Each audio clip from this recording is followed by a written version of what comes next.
নমস্কাৰ বন্ধু বান্ধৱীসকল মই ধনজিত কলিতা পোনপ্ৰথমে আপোনালোক সকলোকে বহুত স্বাগতম জনাইছো আৰু বন্ধুসকল লৈ আহিছো আপোনালোকৰ মাজলৈ আগন্তুক অসম চৰকাৰৰ তৃতীয় বৰ্গৰ লিখিত পৰীক্ষাৰ বাবে গণিতৰ খুবেই সুন্দৰ এখন ৰিভিজন কুৱেশ্যন পেপাৰ যেহেতু আমাৰ হাতত সময় একেবাৰে কম গতিকে এই কম সময়ছোৱাত আমি ইমান দিনে কিমানখিনি শিকিলো সেইখিনি আমি সকলোৱে ৰিভিজন কৰিব লাগিব আৰু ময়ো আপোনালোকৰ মাজলৈ প্ৰতিদিনে একোখনকৈ ৰিভিজন কুৱেশ্যন পেপাৰ দিবলৈ যত্ন কৰিছো আৰু আজি ইয়াৰে 3 নম্বৰ পাৰ্টটো আপোনালোকৰ মাজলৈ লৈ আহিছো যথেষ্ট গুৰুত্বপূৰ্ণ প্ৰশ্ন কেইটামান আজি পুনৰ আমি এই ভিডিঅ'টোৰ জৰিয়তে আলোচনা কৰিবলৈ গৈ আছো মই আশা কৰিছো আপোনালোকে সকলোৱে ভিডিঅ'টো চাই ভাল পাব লগতে বন্ধুসকল আপোনালোক সকলোৱে যদি এই সিৰিজটোৰ কুৱেশ্যন পেপাৰৰ পিডিএফ নোটছখিনি বিচাৰে তেতিয়া হলে আপোনালোকে মোৰ টেলিগ্ৰাম চেনেলৰ পৰা লৈ ল'ব পাৰিব মোৰ টেলিগ্ৰাম চেনেলৰ লিংক এই ভিডিঅ'টোৰ ডেসক্ৰিপচন বক্সত দিয়া আছে লগতে এই ভিডিঅ'টোৰ কমেন্টত গলে আপোনালোকে ধুনীয়াকৈ লৈ ল'ব পাৰিব পিন কমেন্টত ইয়াৰে লিংক দিয়া আছে ঠিক আছে গতিকে বন্ধুসকল বহুত বিশেষ পলম নকৰি পনে আমি আজিৰ এই ভিডিঅ'টোৰ মূল বিষয়বস্তুৰ মাজলৈ আগবাঢ়িছো মানে ইয়াতে আমি পনে প্ৰথমটো প্ৰশ্নৰ মাজলৈ আগবাঢ়িছো যেহেতু যোৱা পাৰ্টটোত আমি 15 নম্বৰ প্ৰশ্নলৈকে কৰিছিলো গতিকে আজি 16 নম্বৰ প্ৰশ্নটো হ'ব এই পাৰ্টৰ প্ৰথমটো প্ৰশ্ন আৰু ইয়াতে প্ৰথমটো প্ৰশ্নত আমাক কি কৈছে যে তলৰ কোনটো সংখ্যা মৌলিক ঠিক আছে আমাক তলৰ কোনটো সংখ্যা মৌলিক হেতু উলিয়াব দিছে গতিকে মৌলিক সংখ্যাৰ ডেফিনেশন এই সেগতে আমি সকলোৱে জানিব লাগিব হয়নে যে কোনো এটা সংখ্যাক মৌলিক বুলি কেতিয়া কোৱা হয় যে যেতিয়া কোনো এটা সংখ্যাৰ যি উৎপাদক থাকে সেই উৎপাদক যদি দুটা থাকে এটা এক আৰু আনটো যদি সেই সংখ্যাটো নিজেই হয় তেতিয়া হলে সেই সংখ্যাটোক কি বুলি কোৱা হয় এটা মৌলিক সংখ্যা বুলি কোৱা হয় নিশ্চয় আপোনালোকে এই কনসেপ্টটো সকলোৱে ধুনীয়াকৈ আগতে ক্লিয়াৰ কৰি ৰাখিছে অৰ্থাৎ ইয়াতে যিমান কেইটা সংখ্যা আছে সেই সংখ্যা কেইটাক এক আৰু সংখ্যাটোৰ বাহিৰে বেলেগ আমি একো সংখ্যাৰে যাতে বিভাজ্য কৰিব নোৱাৰো তেনেকুৱা এটা সংখ্যা আমি ইয়াৰে পৰা বাছি উলিয়াব লাগিব এতিয়া আপোনালোকে ধুনীয়াকৈ ইয়াতে 1 নম্বৰ অপচনটো চাওকছো ইয়াতে কি আছে 143 আছে 143 টো মৌলিক নে ডেফিনেটলি নহয় কিয় নহয় যে 143 টোক আমি 11 ৰে বা 13 ৰে আমি কি কৰিব পাৰো সম্পূৰ্ণকৈ বিভাজ্য কৰিব পাৰো হয়নে গতিকে আমি গম পালো যে ইয়াতে কি হয় 143 টো মৌলিক সংখ্যা নহয় ঠিক আছে তাৰ পিছত যদি আমি 2 নম্বৰ অপচনটোলে যাও তেতিয়াহলে 2 নম্বৰ অপচনটো কি হ'ব ইয়াতে যদি আমি 2 নম্বৰ অপচনটো যাও তেতিয়াহলে ইয়াতে আমি দেখিছো 2 নম্বৰ অপচনটো 13 ৰে সম্পূৰ্ণকৈ বিভাজ্য হৈ আছে মানে 13 ৰ লগত যেতিয়া আমি 17 পূৰণ কৰিম তেতিয়া আমি কি পাই যাম ইয়াতে 221 পাই যাম ঠিক একেদৰে যদি আমি 3 নম্বৰ অপচনটো চাও তেতিয়াহলে 3 নম্বৰ অপচনটোত কি আছে 243 আছে আৰু 243 টো যদি আমি ভাল ধৰণে লক্ষ্য কৰো তেতিয়াহলে ইয়াতে অংকবোৰৰ যোগফলটো কি আছে 2 এ 4 এ কিমান আছে 6 6 3 কি আছে 9 আৰু 9 যদি অংকবোৰৰ যোগফল হয় তেতিয়া হলে সেই সংখ্যাটোক 9 ৰেও বিভাজ্য হয় 3 ৰেও বিভাজ্য হয় হয়নে গতিকে এইটোক বাৰু বহুকেইটা সংখ্যাৰে বিভাজ্য হ'ব গতিকে এইটোও মৌলিক সংখ্যা নহয় গতিকে আমি গম পালো যে শেষত যেটো আছে 823 এই 823 টোৱে কি হ'ব ইয়াৰে শুদ্ধ উত্তৰ মানে ইয়াতে 823 টো কি হ'ব মৌলিক সংখ্যা হ'ব আৰু এনেকুৱা ধৰণৰ এটা প্ৰশ্ন আপোনালোকক উলিয়াব দিব পাৰে গতিকে আপোনালোকে সকলোৱে ধুনীয়াকৈ কনসেপ্টসমূহ ক্লিয়াৰ কৰিব লগতে অতি কমেও যাতে আপোনালোক সকলোৰে 15 পৰা 20 মানলৈকে পূৰণ নেওতাৰ ভাগখিনি মুখস্থ থাকে তাৰ ওপৰত সকলোৱে যত্ন কৰিব কিয়নো আপোনালোকে দেখিগে গম পাব লাগিব যে হয় এটো 221 মানে কি হয় 13 আৰু 17 ৰ পূৰণফল ঠিক একেদৰে আপোনালোকে এটো দেখিয়ে ক'ব লাগিব যে কিমান হয় 143 মানে ইয়াতে 11 আৰু 13 ৰ পূৰণফল ঠিক তেনেকুৱা মানে গতিকে আপোনালোকে যাতে সেইখিনি বস্তু সকলোৱে ধুনীয়াকৈ উলিয়াই ল'ব পাৰে তাৰ বাবে সকলোৱে যত্ন কৰিব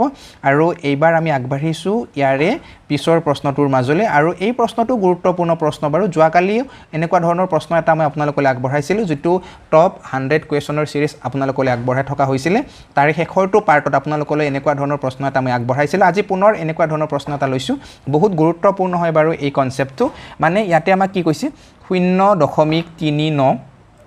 আকৌ 39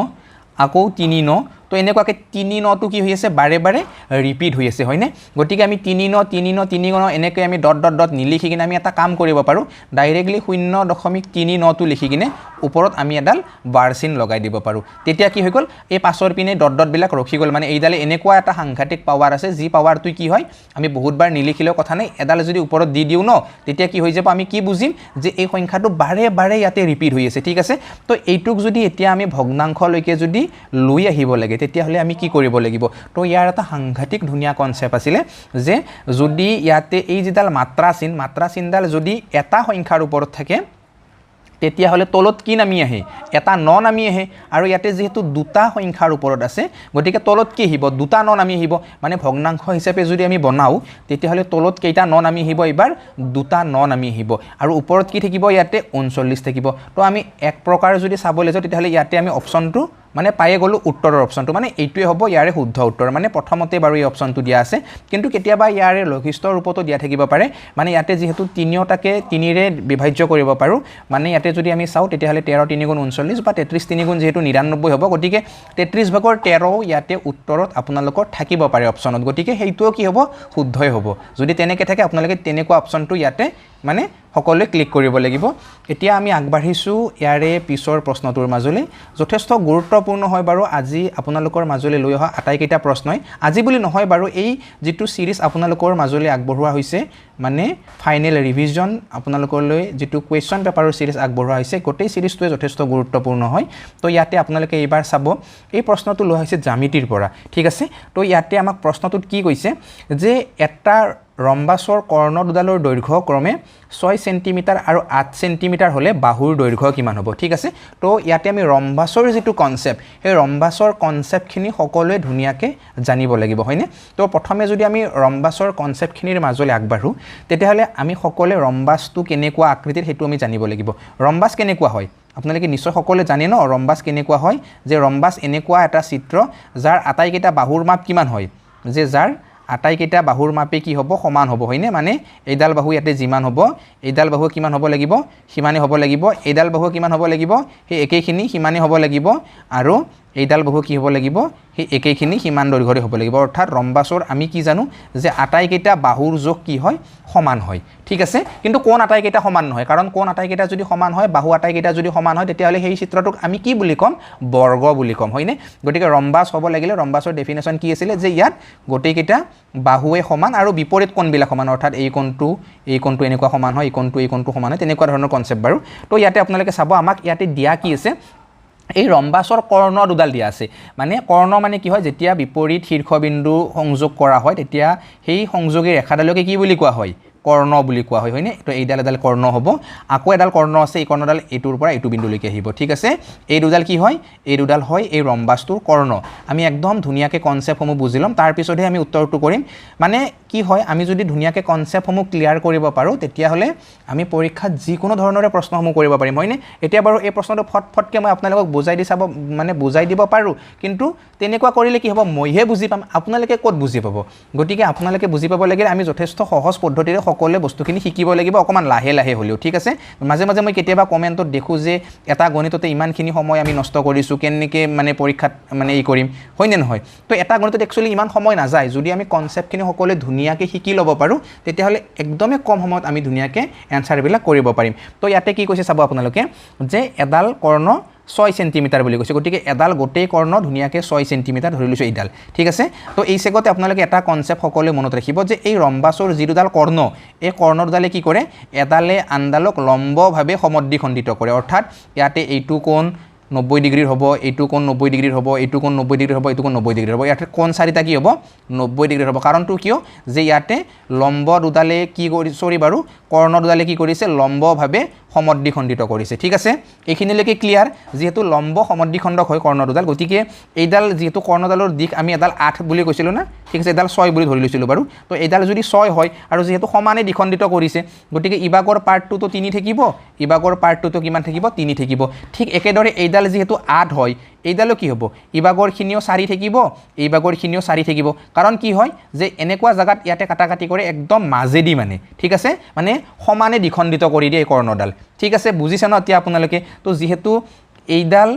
কি হয় 4 সেন্টিমিটাৰ আৰু এই কোণটো কি হয় 90 ডিগ্ৰীৰ হয় আৰু ইবাগে এইডাল কি হয় বোলে 3 সেন্টিমিটাৰ গতিকে এইখিনি যদি আমি অকমান উঠাই লৈ আহো ঠিক আছে এইখিনি যদি আমি অকমান উঠাই লৈ এনেকুৱা হ'বনে নহয় এনেকুৱা এইডাল কিমান আছিলে বোলে এইডাল আছিলে আমাৰ 4 আৰু যদি এইডাল আমি লৈ হৈ এনেকৈ 3 ঠিক আছে এইডাল কিমান আছিলে 3 গতিকে এইডাল আমাৰ কিমান হ'ব এইডাল মানে বাহুডাল ৰম্বাছৰ বাহু ন এইডাল এই বাহুডাল এতিয়া আমি ধুনিয়াকৈ উলিয়াব পাৰিম কাৰণ কিয় উলিয়াব পাৰিম এইটো যে এইটো উলিয়াব আমি এইভাবে পাৰিম যে ইয়াতে কি কনসেপ্ট ইউজ হৈছে এতিয়া ইয়াতে পাইথাগোৰাছৰ কনসেপ্টটো ইউজ হৈছে ঠিক আছে তো ইয়াতে আমি ভূমি হিচাপে যদি ধৰো তেতিয়াহলে আমি 3 ধৰিব পাৰিম আমি যদি উচ্চতা হিচাপে ধৰো তেতিয়াহলে 4 ধৰিব পাৰিম হয়নে তো এইডাল আমি ধুনিয়াকৈ উলিয়াব পাৰিম এইডাল অতিভুজ হিচাপে যদি আমি লৈ লও ঠিক আছে তো এই ৰম্বাছৰ যিডাল বাহু এই বাহুডাল আমি এই এক্সৰ মানডাল আমি এতিয়া একদম ধুনিয়াকৈ সকলোৱে উলিয়াব পাৰিম কেনেকৈ যে ইয়াতে পাইথাগোৰাছৰ ধৰ্মটো কি আছিল যে ভূমি স্কয়াৰ যোগ লম্ব স্কয়াৰ ইকুৱেল অতিভুজ স্কয়াৰ হয়নে অৰ্থাৎ ইয়াতে যদি আমি 3 টুক স্কয়াৰ কৰি দিও যোগ 4 টুকো যদি আমি ইয়াতে স্কয়াৰ কৰি দিও তেতিয়াহলে আমি কি পাম এই xৰ আমি স্কয়াৰৰ ফৰ্মটো পাই যাম ঠিক আছে গতিকে 3 3 গুণ কিমান হ'ব ইয়াতে 9 হ'ব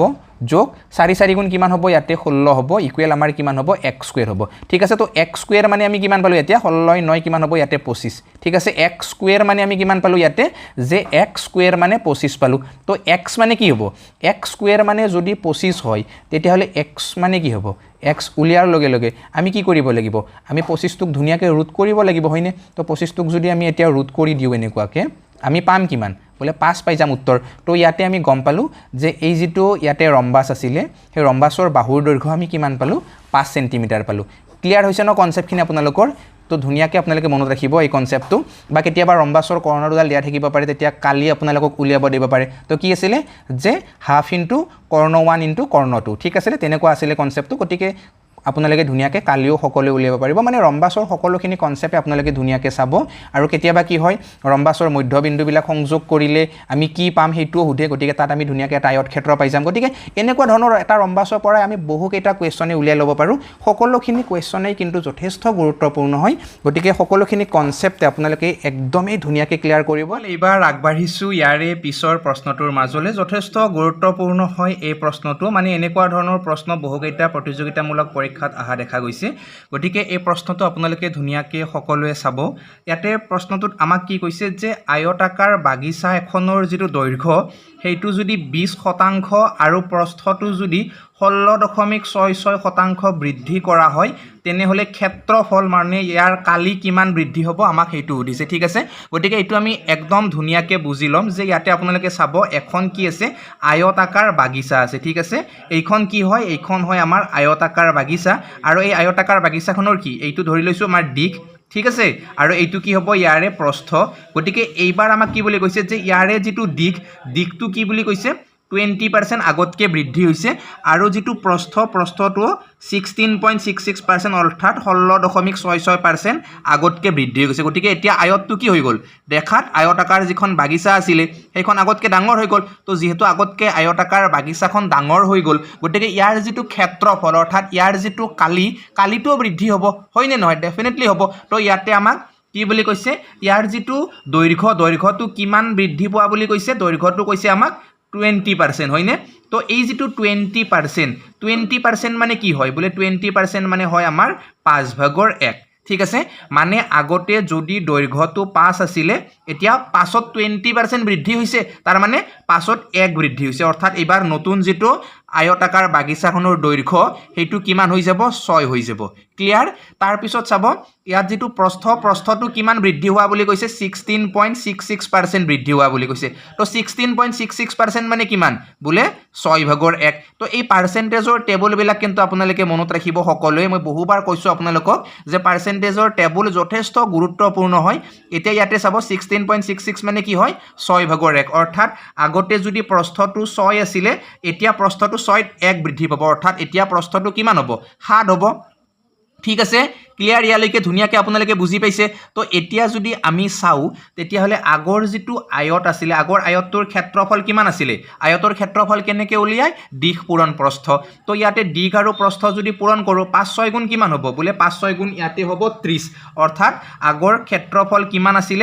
30 আছিল আৰু এতিয়া বৰ্তমানৰ যেটো ক্ষেত্ৰফল কিমান হ'ব 7 6 গুণ বলে 42 তো আগতে 30 আছিল এতিয়া 42 হৈ গল তো আগতকে কিমান বাঢ়িল বলে আগতকে এতিয়া 12 বাঢ়িল এই 12 টো কাৰ ৰেসপেক্টত বাঢ়িছে বলে 30 ৰ ৰেসপেক্টত বাঢ়িছে অৰ্থাৎ 30তকে এতিয়া 12 বাঢ়িছে গতিকে এটুক যদি আমি পাৰ্চেন্টেজলৈকে লৈ যাও আমি 100% ইয়াৰ লগত পূৰণ কৰিব লাগিব একদম সিম্পল কথা এটো হয়নে তো ইয়াৰে এটা শূন্য ইয়াৰে এটা শূন্য আমি ধুনিয়াকে কাটিছো 3 ৰে 12 কাটিছো কিমান বা 4 বাৰ সো 4 10 গুণ কিমান বলে 40 তো ইয়াতে আমি এনসার পাই গলো কিমান 40% আগতকে কি হৈছে ক্ষেত্রফল বৃদ্ধি হৈছে তো কোনটো উত্তৰ শুদ্ধ ইয়াতে 3 নম্বৰত থকা অপশনটো শুদ্ধ ঠিক আছে একদম ধুনিয়াকে ক্লিয়াৰ হৈছে ন সকলোৰে তো এনেকুৱা ধৰণৰ প্ৰশ্ন পৰীক্ষাত আহিব পাৰে হয়তো আয়তৰ নিদি বৰ্গ দিব পাৰে হয়তো বৃত্তও দিব পাৰে তো এনেকুৱা ধৰণৰ যিকোনো আপোনালোকক প্ৰশ্ন দিব পাৰে আৰু আপোনালোকে যিকোনো ধৰণৰ প্ৰশ্ন এতিয়া সকলোৱে কৰিব পাৰিব মই হেতু আশা কৰিছো এইবাৰ আপোনালোকে চাব ইয়াৰে পিছৰ প্ৰশ্নটো এই প্ৰশ্নটোত ইয়াতে আমাক কি কৈছে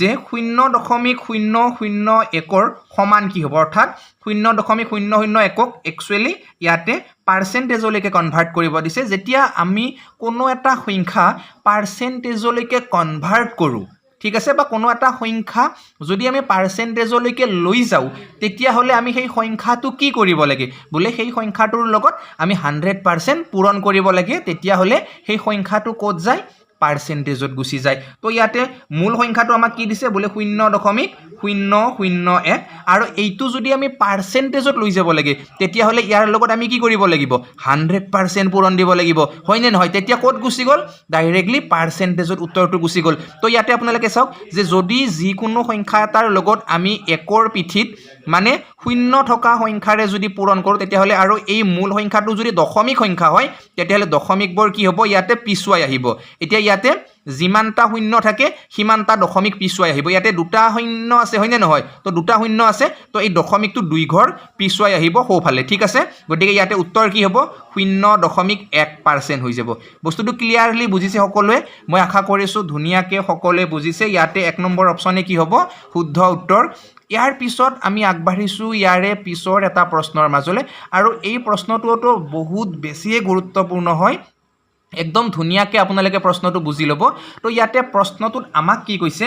যে তিনিটা সংখ্যাৰ যোগফল আমাক দিয়া আছে যে তিনিটা সংখ্যা আছে আৰু সেই সংখ্যা তিনিটা যেতিয়া আমি যোগ কৰিম তেতিয়া আমি কিমান পাম 315 পাম তাৰ পিছত ইয়াতে আমাক কন্ডিশন এটা দিছে যে যদি প্ৰথমটো সংখ্যা আৰু দ্বিতীয়টো সংখ্যা যদি আমি অনুপাত চাও তেতিয়া হলে এই সংখ্যা দুটাৰ অনুপাত কেনেকুৱাকে বুলি কৈছে আমাক 2:3 বুলি কৈছে আৰু 3 নম্বৰ সংখ্যাটো আৰু 2 নম্বৰ সংখ্যাটোৰ যদি এবাৰ অনুপাত চাও অৰ্থাৎ দ্বিতীয় আৰু তৃতীয় সংখ্যাটোৰ যদি অনুপাত চাও তেতিয়া হলে আমি কিমান পাম ইয়াতে 5:4 পাম তো এই দুটা আমাক অনুপাত দি দিছে আমাক কৈছে এতিয়া যে দ্বিতীয় যেটো সংখ্যা এই দ্বিতীয় সংখ্যাটো ইয়াতে আমাক বিচাৰি উলিয়াব দিছে কোনটো শুদ্ধ হ'ব তো যথেষ্ট গুৰুত্বপূৰ্ণ হয় বাৰু প্ৰশ্নটো তো ইয়াতে প্ৰথম অৱস্থাত আমাক কি দিছে a অনুপাত b ৰ ভ্যালু দিয়া আছে a অনুপাত b ৰ ভ্যালু আমাক কিমান দিয়া আছে বলে 2:3 দিয়া আছে তাৰ পিছত ইয়াতে b অনুপাত c ৰ ভ্যালু আমাক কিবা দিয়া আছে নে বলে ডেফিনেটলি আছে কি দিয়া আছে b অনুপাত c ৰ ভ্যালুটো দিয়া আছে আমাক 4:5 দিয়া আছে হয়নে তো ইয়াতে আমি কি কৰিব লাগে এনেকুৱা ক্ষেত্ৰত আমি আগতে পাই আহিছো ৰেশিওত যে ওচৰত যেটো মান নাথাকে হে নথকা মানটো তাৰ ওচৰৰ মানটো আমি দিব লাগে তো ইয়াতে একো নাই সো ইয়াতে ওচৰৰ মানটো আমি দি দিছো 3 টো আৰু ইয়াতো একো নাই সো ইয়াতে আমি ওচৰৰ মান 4 টো আছে আমি হেইটো দি দিছো তো এতিয়া আমি পূৰণ কৰিব লাগে 4 2 8 4 3 12 5 3 কিমান হয় বলে 15 হয় তো আমি এতিয়া কি গম পালো যে সেই a b আৰু c সংখ্যা তিনিটাৰ যেটো অৰিজিনেল অনুপাত সেই অৰিজিনেল অনুপাতটো আমি গম পালো যে ইয়াতে a সংখ্যাটো হ'ব 8 অনুপাত বৰাবৰ b সংখ্যাটো হ'ব 12 অনুপাত বৰাবৰ আৰু c সংখ্যাটো হ'ব 15 অনুপাত বৰাবৰ তো তিনিটা সংখ্যা যোগ কৰিলে আমি কিমান পাম 315 পাম আৰু তিনিটা অনুপাত যোগ কৰিলে আমি অনুপাত হিচাপে কিমান পাম বলে 12 ইয়াতে 20 20 15 কিমান বলে 35 তো অনুপাতবোৰৰ যোগফল কিমান বলে 35 আৰু এই 35 অনুপাত বৰাবৰ কি হ'ব সংখ্যা তিনিটাৰ যোগফল হ'ব 315 হৈ যাব ক্লিয়াৰ ন আপোনালোকৰ তো আপোনালোকে ধুনিয়াকে চাব যে 35 অনুপাত মানে যদি 315 হয় তেতিয়া হলে এক অনুপাত মানে কিমান হ'ব বলে একদম সিম্পল কথা 35 এৰে 315 হৰণ কৰিলে আমাৰ উত্তৰ ওলাই গল কিমান পাম ইয়াতে জেনাৰেলি 35 10 গুণ 350 তো 350 ৰ পৰা 35 বিয়োগ কৰিলে তো আমি 315 পাম তো আমি তেনেকৈ গম পাই যাম যে ইয়াতে কিমান হ'ব যেটো উত্তৰ হেতু কিমান হ'ব ইয়াতে 9 হ'ব মানে এক অনুপাতৰ যেটো ভ্যালু হেতু আমি কিমান পালো ইয়াতে 9 পালো তো এক অনুপাত মানে যদি 9 হয় তেতিয়া হলে b ৰ আমাক অংশখিনি উঠিছে হয়নে b সংখ্যাটো কিমান আমাক হেতু উঠিছে তো b সংখ্যাটো ৰেশিও কোনটো বলে 12 টো 12 মানে কি 12 মানে হৈছে b সংখ্যাটো ৰেশিও তো এক অনুপাত মানে আমি 9 পাইছো 12 অনুপাত মানে আমি কিমান পাম বোলে 12 নগুণ কিমান বোলে 108 তো আমি একদমই ধুনীয়াকৈ ইয়াতে উলিয়াব পাৰিছোঁ যে 2 নম্বৰ সংখ্যাটো ইয়াতে কিমান হ'ব 108 হ'ব যদি আমাক 1 নম্বৰ সংখ্যাটো উলিয়াব দিয়ে তেতিয়াহ'লে আমি মানে পাই যাম কাৰণ ইয়াৰ লগত তেতিয়া আমি 12 পূৰণ কৰিলে হৈ গ'ল সৰি বাৰু 9 পূৰণ কৰিলে হৈ গ'ল বা 3 নম্বৰ সংখ্যাটো যদি আমাক উলিয়াব দিয়ে তেতিয়াহ'লেও আমি পাই যাম কাৰণ তেতিয়া আমি 15 ৰ লগত 9টো পূৰণ কৰিব লাগিব হয়নে মুঠতে যি উলিয়াব দিলেও আমি উলিয়াব পাৰিম আৰু অনুপাতৰ পৰা এনেকুৱা ধৰণৰ প্ৰশ্ন পৰীক্ষাত অহাৰ বহুত সম্ভাৱনা থাকে গতিকে মই আশা কৰিছোঁ সকলোৱে আপোনালোকে ধুনীয়াকৈ প্ৰশ্নটো বুজি পাইছে আৰু এইবাৰ আমি আগবাঢ়িছোঁ ইয়াৰে পিছৰ অন্য এটা গুৰুত্বপূৰ্ণ প্ৰশ্নৰ মাজত সকলো এইবাৰ আপোনালোকে ধুনীয়াকৈ সকলোৱে এই প্ৰশ্নটো একদম ক্লিয়াৰলি বুজি ল'ব এই প্ৰশ্নটো বাৰু যথেষ্ট গুৰুত্বপূৰ্ণ হয় ইউনিট ডিজিট কনচেপ্টৰ পৰা ইয়াতে এই প্ৰশ্নটো লোৱা হৈছে আমাক ইয়াতে সুধিছে যে what is unit digit 7 to the power 139 অৰ্থাৎ যদি আমি 7টো 139 বাৰ পূৰণ কৰোঁ তেতিয়াহ'লে ইয়াতে এককৰ ঘৰৰ যিটো অংক সেই অংকটো আমি কি পাম হয়নে তো এনেকুৱা ধৰণৰ প্ৰশ্ন পৰীক্ষাত অহাৰ বহুত সম্ভাৱনা থাকে আপোনালোকে ধুনীয়াকৈ ক্লিয়াৰ কৰিব যে যেতিয়া আমি এটা 7 পূৰণ কৰোঁ তেতিয়াহ'লে এককৰ ঘৰততো আমি 7 পাম যেতিয়া আমি দুটা 7 পূৰণ কৰোঁ তেতিয়াহ'লে এককৰ ঘৰত আমি কি পাম 9 পাম যেতিয়া আমি তিনিটা 7 পূৰণ কৰিম তেতিয়া এককৰ ঘৰত আমি কি পাম 3 পাম যেতিয়া আমি 4টা 7 পূৰণ কৰিম তেতিয়া আমি এককৰ ঘৰত কি পাম 1 পাম আৰু 5টা 7 পূৰণ কৰিলে পুনৰ আমি এককৰ ঘৰত কি পাম 7 পাম ঠিক তেনেকুৱাকৈ কি হয় জানেনে ইয়াতে এই 4টা যি আমি সংখ্যা বা অংক পালোঁ এইকেইটা কি হয় 7ৰ ঘৰৰ সেই টেবুলখনত বাৰে বাৰে ওলাই থাকিব আৰু এইকেইটাই ৰিপিট হৈ থাকিব মানে আপুনি এটা 7 পূৰণ কৰিলে 7 পাব দুটা 7 পূৰণ কৰিলে এককৰ ঘৰত 9 পাব তিনিটা 7 পূৰণ কৰিলে এককৰ ঘৰত 3 পাব 4টা 7 পূৰণ কৰিলে এককৰ ঘৰত আপুনি কিমান পাব 1 পাব 5টা কৰিলে আকৌ 7 6টা কৰিলে আকৌ 9 তো এনেকুৱাকৈ বাঢ়ি গৈ থাকিব অৰ্থাৎ আমি ইয়াৰ পৰা এটা গম পালোঁ যে 4টা বেলেগ বেলেগ ডিজিট ওলাব কিন্তু তাৰ পিছত আকৌ এইকেইটাই ৰিপিট হৈ থাকিব ঠিক তেনেকুৱা গতিকে আপোনালোকে এতিয়া কি কৰিব লাগে জানেনে ইয়াৰ যিটো পাৱাৰ ইয়াতে আমাক দিয়া আছে এই 139 যেটো পাৱাৰ দিয়া আছে এইটোক 4ৰে আপোনালোকে ধুনীয়াকৈ হৰণ কৰি দিয়ক যদি একদম সম্পূৰ্ণকৈ হৰণ যায় তেতিয়াহ'লে আপোনালোকে গম পাব যে ইয়াতে এককৰ ঘৰত কি থাকিব 1 থাকিব যদি 1 বাকি ৰয় তেতিয়াহ'লে এককৰ ঘৰত 7 বহিব যদি 2 বাকি ৰয় এককৰ ঘৰত 9 বহিব যদি 3 বাকি ৰয় তেতিয়াহ'লে এককৰ ঘৰতো কি বহিব 3 বহিব তো ইয়াতে 4ৰে যদি আমি এইটো হৰণ কৰোঁ বাকি ৰবনে নৰয় আমি পৰীক্ষা কৰিব লাগিব ন তো 4 3 গুণ কিমান হ'ব বোলে ইয়াতে 12 তো 1 বাকি ৰল ইবাগে 9 হ'ল 4 গুণ কিমান হয় ইয়াতে 16 তো ইয়াতে 3 বাকি ৰল ন 3 8টো নাযায় তো যেহেতু ইয়াতে 3 বাকি ৰল 3 বাকি ৰোৱাৰ লগে লগে আমি কি গম পাম ইয়াতে এককৰ ঘৰৰ যিটো অংক সেইটো কিমান হ'ব 3 হ'ব অৰ্থাৎ লাষ্টত থকা যিটো অপচন এই অপচনটো ইয়াৰে শুদ্ধ উত্তৰ পুৰা ক্লিয়াৰ হৈছে সকলোৰে এইবাৰ আমি আগবাঢ়িছোঁ ইয়াৰে পিছৰ প্ৰশ্নটোৰ মাজলৈ আৰু এই প্ৰশ্নটো বহুত গুৰুত্বপূৰ্ণ প্ৰশ্ন মই সিদিনাখন আপোনালোকলৈ মই টেলিগ্ৰাম চেনেলৰ মাধ্যমেৰেও লগতে ইউটিউবৰ যিটো কমিউনিটি টেব আছিলে তাতো আপোনালোকলৈ প্ৰশ্ন হিচাপে এই প্ৰশ্নটো আগবঢ়াইছিলোঁ যে এখন ৰেলৰ যিটো গতিবেগ অৰ্থাৎ এখন ৰেলৰ যিটো স্পীড সেই স্পীডটো ইয়াতে কেনেকুৱা বুলি কৈছে যে প্ৰতি 3 ঘণ্টাৰ মূৰে মূৰে দুগুণ হৈ যোৱা বুলি কৈছে ঠিক আছে তাৰপিছত আমাক কৈছে যে 7 ঘণ্টা যেতিয়া ৰেলখন বেক টু বেক চলিব তেতিয়া টোটেল 390 কিলোমিটাৰ দূৰত্ব ইয়াতে অতিক্ৰম কৰিব বুলি কৈছে গতিকে একেবাৰে শেষৰ যিখিনি সময় সেই শেষৰ সময়খিনিত ইয়াতে ৰেলখনৰ যিটো গতিবেগ সেই ৰেলখনৰ গতিবেগ কিমান হ'ব আমাক সেইটো উলিয়াব দিছে তো বহুত গুৰুত্বপূৰ্ণ হয় এনেকুৱা ধৰণৰ প্ৰশ্ন পৰীক্ষাত অহাৰ সম্ভাৱনা যথেষ্ট ইয়াতে আপোনালোকে ধুনীয়াকৈ চাব যে ৰেলখন যদি ধুনীয়াকৈ কি যায় 3 ঘণ্টা যদি যায় এনেকৈ 3 ঘণ্টা গ'ল ৰেলখন 3 ঘণ্টা যোৱাৰ লগে লগে ধৰি লৈছোঁ এই 3 ঘণ্টাটো যদি 1 স্পীডত যায় তেতিয়াহ'লে ইয়াৰ পিছৰ যি 3 ঘণ্টা এই পিছৰ 3 ঘণ্টাটো এই স্পীডটো 2 গুণ হৈ যাব 100ত গৈ আছিল তো 2x হৈ যাব এতিয়া আকৌ 3 ঘণ্টা গ'ল গৈ কিনে দেখিলে যে 3 ঘণ্টাৰ পিছত আকৌ ইয়াৰ যিটো স্পীড সেইটো বাঢ়ি গ'ল 2 গুণ তো 2 গুণ মানে কিমান 4 হৈ যাব তেতিয়া তো 4x স্পীডত তেতিয়া গাড়ীখন চলাব বুজি পাইছে ন একদম ধুনীয়াকৈ তো এই প্ৰথম যি 3 ঘণ্টা গাড়ী চলাইছিল প্ৰথম 3 ঘণ্টা গাড়ীটো কেনেকুৱা স্পীডত চলাইছিল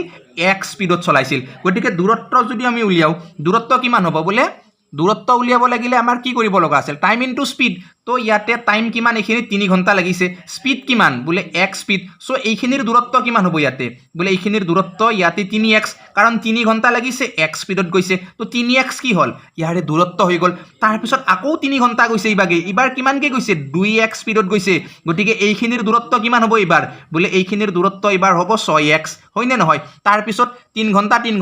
6 ঘণ্টা গুচি গ'ল নেক্সট লাষ্টৰ ঘণ্টাটো কিমানত গৈছে লাষ্টৰ 1 ঘণ্টাটো 4x স্পীডত গৈছে গতিকে লাষ্টৰ যি 1 ঘণ্টা গৈছে এই লাষ্টৰ 1 ঘণ্টাটো কিমান স্পীডত গৈছে 4x স্পীডত গৈছে গতিকে ইয়াৰ ডিসটেন্স কিমান হ'ব বোলে 4x এ হ'ব বুজি পাইছে ন একদমই ধুনিয়াকে বুজিব বহুত গুৰুত্বপূৰ্ণ হয় এইখিনি এতিয়া চাওক এইখিনি ডিসটেন্স হয় 3x 6x আৰু 4x তো গোটেইকিটা ডিসটেন্স আমি যোগ কৰিলে কিমান পাম বোলে ইয়াতে 6 4 10 2 3 কিমান 13x টো কি হ'ব ইয়াতে টোটাল ডিসটেন্স হ'ব আৰু টোটাল ডিসটেন্স আমাক কোৱেশ্চনত কিমান গিভেন আছে 390 কিলোমিটাৰ আছে তো 13x মানে যদি 90 কিলোমিটাৰ হয় x মানে কিমান হ'ব তেতিয়া হলে বোলে x মানে তেতিয়া হলে হ'ব 30 কিলোমিটাৰ সো আমি গম পালো যে x মানে কি আছিল স্পীড আছিল ন তো 90 কিলোমিটাৰ প্ৰতি ঘণ্টা কি হয় ইয়াতে প্ৰথমতে গাড়ীখনৰ স্পীড আছিল আৰু আমাক সুধিছে একেবাৰে শেষৰ সময়ত ৰেলখনৰ গতিবেগ কোনটো আছিল 4x আছিল এটা x মানে 30 হয় গতিকে 4টা x মানে কিমান হ'ব 4 30 গুণ 120 তো 120 কিলোমিটাৰ প্ৰতি ঘণ্টা বেগত লাষ্ট টাইমত গাড়ীখন চলি আছিল তো ইয়াতে 3 নম্বৰ অপচন আমি দেখিছো যে শুদ্ধ উত্তৰ পুৰা ক্লিয়াৰ আপোনালোকৰ কাৰতো কতোৱে খকজা নাই একদমে খকজা নাৰাখিব কিয়নো বহুত ইম্পৰ্টেন্ট হয় এনেকুৱা ধৰণৰ প্ৰশ্ন আৰু পৰীক্ষাত এতিয়া আহিলে আপোনালোকৰ একো টেনচনো নাই হয়নে তো এইবাৰ আপোনালোকে চাব এই প্ৰশ্নটো কোনৰ পৰা লোৱা হৈছে জ্যামিতিৰ বহুত গুৰুত্বপূৰ্ণ হয় বাৰু এই প্ৰশ্নটো ইয়াতে আমাক কি কৈছে যে এটা সুষম বহুভুজ হয়নে তো এটা সুষম বহুভুজৰ যেটো বাহুৰ সংখ্যা হেতু আমাক কিমান বুলি কৈছে 12 ডাল থাকা বুলি কৈছে ঠিক আছে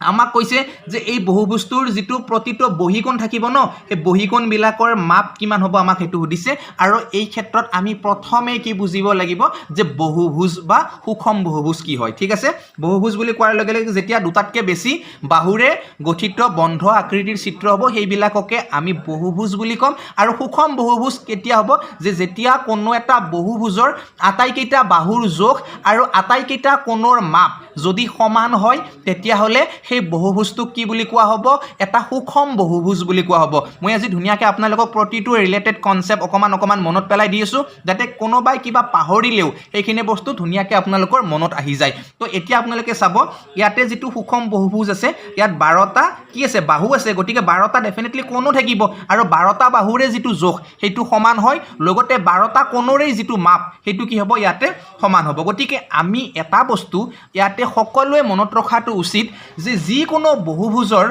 বহিকোণৰ যেটো সমষ্টি হেতু কিমান হয় সদায় 360 ডিগ্ৰী হয় লাগিলে বহুভুজটো আপোনালোকে 12 ডাল বাহুৰে বনাওক লাগিলে বহুভুজটো আপোনালোকে 15 ডাল বাহুৰে বনাওক লাগিলে আপোনালোকে বহুভুজটো 20 ডাল বাহুৰে বনাওক যি বনাওক বহুভুজ এটা হলে হল সেই বহুভুজৰ যেটো বহিকোণ সেই গোটেই কেইটা বহিকোণ যেতিয়া আপোনালোকে যোগ কৰিব তেতিয়া আপোনালোকে তাৰ যোগফলটো কিমান পাব 360 ডিগ্ৰী পাব লাগে ত্ৰিভুজ চাব পাৰে চতুৰ্ভুজ চাব পাৰে পঞ্চভুজ কৰভুজ সপ্তভুজ অষ্টভুজ যি চাই সকলোখিনি চাওক মুঠতে আপোনালোকে তাত এটাই দেখিব তাৰ যি বহিকোণ এই গোটেই কেইটা বহিকোণ যোগ কৰিলে আপোনালোকে কিমান পাব 360 ডিগ্ৰী পাব তো ইয়াতে বাহু কিমান আছিল 12 ডাল বাহু গোটেই কেইটা যোগ কৰিলে কোণৰ মাপ কিমান পাও 360 ডিগ্ৰী তো যেহেতু গোটেই কেইটা কোণৰ মাপ সমান গতিকে ইয়াতে 12টা কোণো আছে তো 12ৰে কি হ'ব যদি আমি হৰণ কৰি দিও ইটুক কি হ'ব এবাগে 12 3 গুণ 36 আৰু এবাগে 0 ন তো 30 ডিগ্ৰী আমি ধুনিয়াকে ইয়াতে পাই গলো যে প্ৰতিটো বহিকোণৰ যেটো মাপ হেতু কিমান হ'ব ইয়াতে 30 ডিগ্ৰী হ'ব নিশ্চয় মই আশা কৰিছো আপোনালোকে সকলোৱে ধুনিয়াকে বুজি পাইছে আৰু আশা কৰিছো সকলোৱে ভালো পাইছে প্ৰশ্নসমূহ তো এইবাৰ আমি আগবাঢ়িছো ইয়াৰে পিছৰ প্ৰশ্নটোৰ মাজলে লগতে আজিৰ ভিডিওটোৰ শেষৰটো প্ৰশ্নৰ মাজলে আগৰটো আমি কৰিছিলো বহুভুজৰ বহিকোণৰ পৰা আৰু এইবাৰ আমি এই প্ৰশ্নটো ইয়াতে লৈ আহিছো বহুভুজৰ অন্তকোণৰ পৰা ঠিক আছে দুয়োটা কনসেপ্টই যথেষ্ট গুৰুত্বপূৰ্ণ হয় এক্সটেৰিয়ৰ এংগল বা ইন্টেৰিয়ৰ এংগল দুয়োটাই কি হ'ব পৰীক্ষাৰ বাবে বহুত গুৰুত্বপূৰ্ণ আৰু এনেকুৱা নহয় যে কেৱল এই ডাইৰেক্ট ৰিক্ৰুটমেন্টৰ বাবে যিকোনো এক্সামতে ইয়াৰে পৰা প্ৰশ্ন আমি দেখা পাও গতিকে আপোনালোকে ধুনিয়াকে কনসেপ্ট বিলাক ক্লিয়াৰ কৰিব আমি বহুভুজ ক্লিয়াৰ কৰিছো আমি সুষম বহুভুজ ক্লিয়াৰ কৰিছো অকমান আগতে আমি বহুভুজৰ বহিকোণ ক্লিয়াৰ কৰিছো বহুভুজৰ